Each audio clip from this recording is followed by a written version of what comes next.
बोलो गीता माता की जय।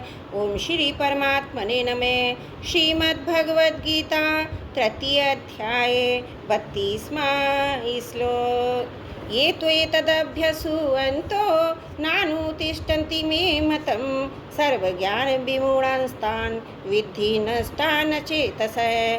परंतु जो मनुष्य मुझ में दोषारोपण करते हुए ही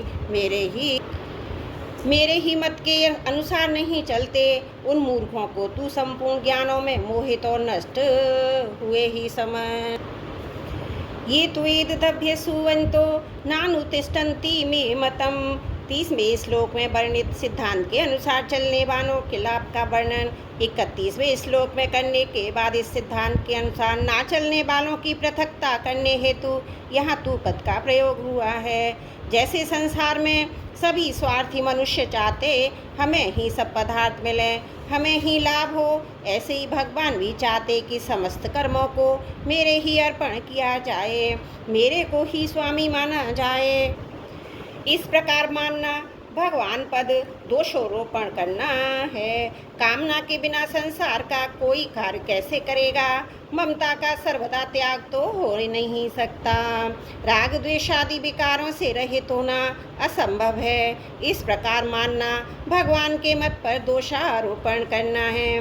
भोग और संग्रह की इच्छा वाले जो मनुष्य शरीर आदि पदों को और अपने लिए मानते हैं और अनेक पदार्थों को अपने लिए ही समझते हैं, समस्त कर्म अपने लिए ही करते हैं, वे भगवान के मत के अनुसार नहीं चलते। सर्व ज्ञान विमूढ़ान्तान्, जो मनुष्य भगवान के मत का अनुसरण नहीं करते, वे सब प्रकार के सांसारिक ज्ञानों विद्याओं कलाओं आदि में मोहित रहते हैं।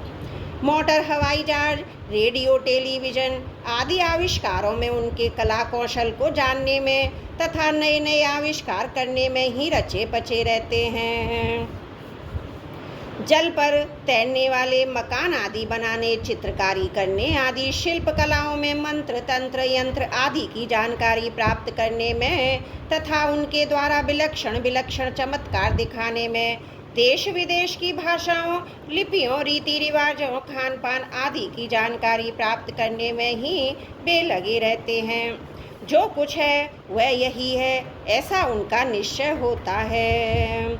अचेतस है। भगवान के मत का अनुसरण न करने वाले मनुष्यों में सत असत, सार असार, धर्म अधर्म, बंधन मोक्ष और पारमार्थिक बातों का भी ज्ञान नहीं होता।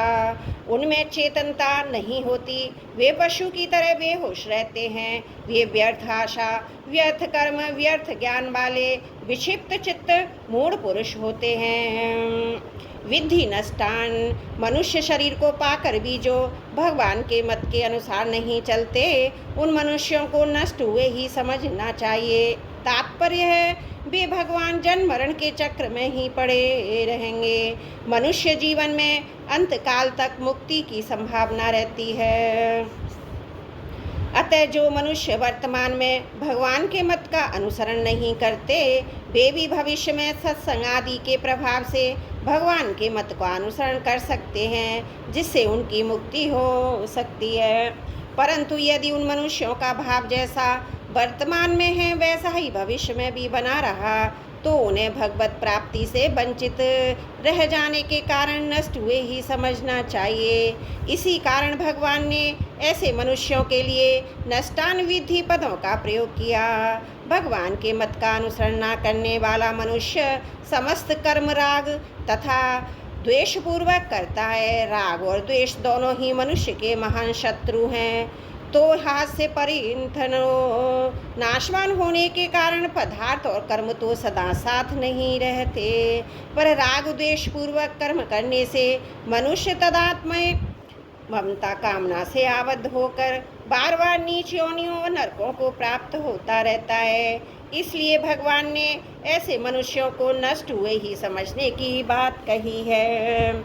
31वें और 32वें दोनों श्लोकों में भगवान ने कहा, मेरे सिद्धांत के अनुसार चलने वाले मनुष्य कर्म बंधन से मुक्त हो जाते हैं और ना चलने वाले मनुष्यों का पतन हो जाता है। इससे यह तात्पर्य निकलता है कि मनुष्य भगवान को माने या ना माने, इसमें भगवान का कोई आग्रह नहीं है, परंतु उसे भगवान के मत सिद्धांत का पालन अवश्य करना चाहिए। इसमें भगवान की आज्ञा है। अगर वह ऐसा नहीं करेगा तो उसका पतन अवश्य हो जाएगा। हाँ, यदि साधक भगवान को मानकर उनके मत का अनुष्ठान करे तो भगवान उसे अपने आप को दे देंगे, परंतु यदि भगवान को ना मानकर केवल उनके मत का अनुष्ठान करे तो भगवान उसका उद्धार कर देंगे।